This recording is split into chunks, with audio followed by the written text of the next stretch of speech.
about those people that were scammed out of money because they thought they were dating somebody, and it turned out to be somebody in some other country? I can see that. I haven't seen stats on it, but I'm sure if there were stats on it, I'm sure that's skyrocketed too. Like you think they're real people, so you're sending them your money. I mean, don't do that unless you know them and you have a relationship with them. It's kind of like also the scam where they're calling you and it sounds like your child or your grandchild's on the other line. I mean, it's crazy how much AI. I was in a network meeting the other day and he showed us his assistant and she looked just as real can be. I mean, other than being able to tell with the mouth moving and I kept going, she's not blinking enough for me, Yeah. right? She wasn't blinking enough for me. But I was like, oh my gosh, I can't imagine like dating and somebody putting that up there of them and like, yeah, this is me. And, I No. can't wait to see you.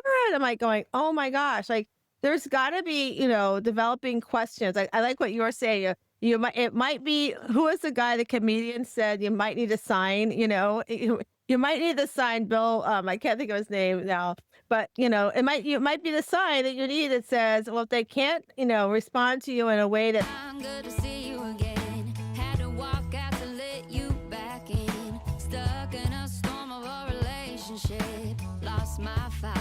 Oh, and I forgot about me for way too long. But it's rolled on. Now there ain't no shade around here.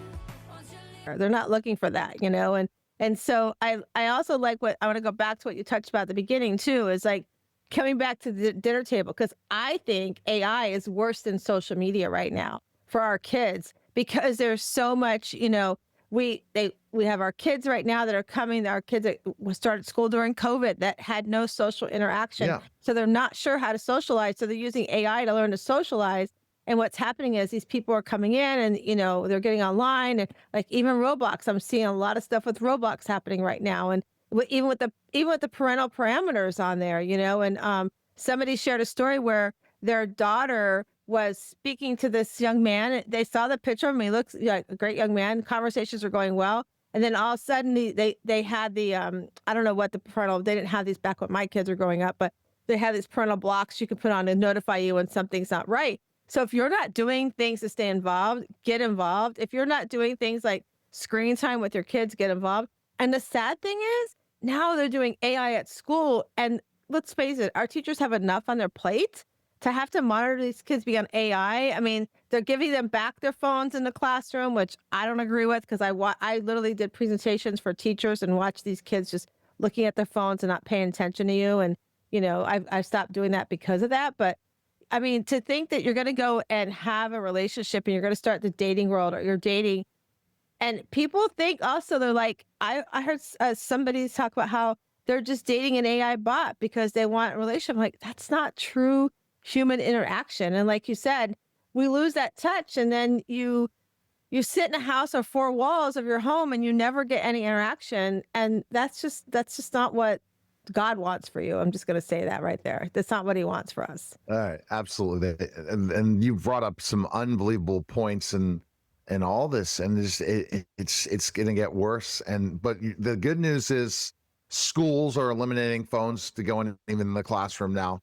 A lot of school districts now are taking phones and putting them into a box, not to start the day. They should have done that years ago. Even when I was teaching, I said, why were there cell phones in the classroom? I think the AI probably is where the end point happened because everyone would go on their phones and AI would answer the questions. There would be no teaching available because everyone would use AI to answer the questions.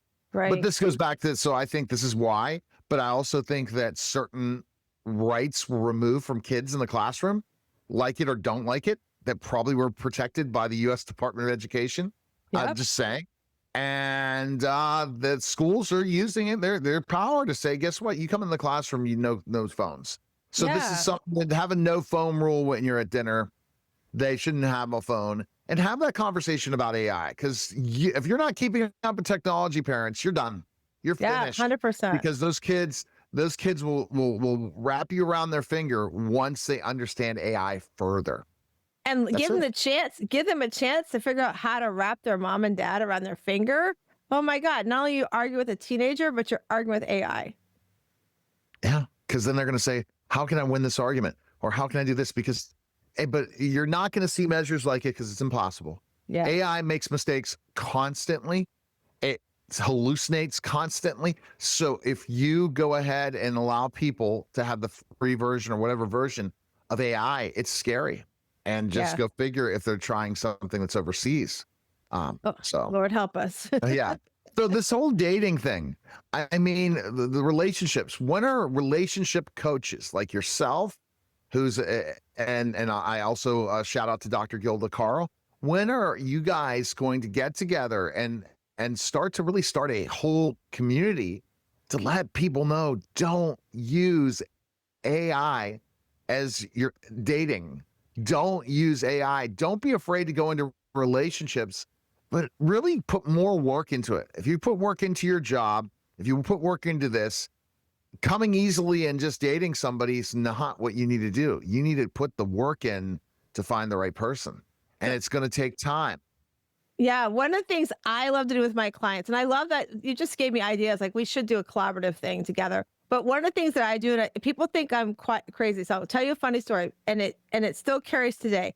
When I work with my clients, I ask them, what do you want from that other person in a relationship? Like, what are their ethics? What do they look like? What do they do? Are they married before? Do they have kids? Like, I ask them all those questions, and they kind of look at me like, "Why do you want to know?" I'm like, "Well, why aren't you asking yourself these questions? Like, you need to know that when you're going to go out dating."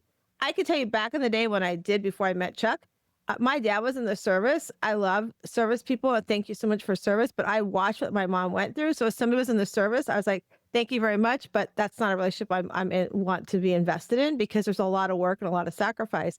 And so I talk about all these things, like what ethics, the whole thing I just shared. And so then I make them go draw me a picture of what this person looks like. Now, funny story, one of my clients at the time, she was working on her health and wellness. And she's like, "What's that got to do with my weight loss?" I said, "Well, you came in here and said you want to lose weight because you want to meet somebody. You could do any diet in the world you want to do, and you're going to lose weight if you do it right. However, if you don't have the tools and the mindset to look and manifest the person you want in your life, that's never going to happen." And so fast forward a few months after she completed the program, I'm in the grocery store. She's like, "Oh my gosh, Pro, come meet this person." And I went over and I looked at him and I go, "I met you before." He's like, "Well, how do you know?" I'm like, "Ask her how I know." But he looked just like what she described, the picture, everything. So that's one of the things that I do is I sit down and we talk about, first of all, what's your joy? What do you want in your life? And who do you want? What do they look like? What does it look like? How does it feel? What's the language you want around you? And then we start working on that. And there's a lot to be said about manifestation. I always talk about don't put something in the world that you don't want because like with Big Brother, manifestation comes around. So so that's what I would say start with is like the pros and cons of a relationship. What do you want? Do you want somebody who communicates well or not? Do you want somebody who is stable in their income or not? So ask yourself all those questions and then start looking for that person because that person will come into your life when you start watching and paying attention to what's around you. All right. Best place to go. wsliving.com. All right. You're listening and watching the Neil Haley Show. All clear.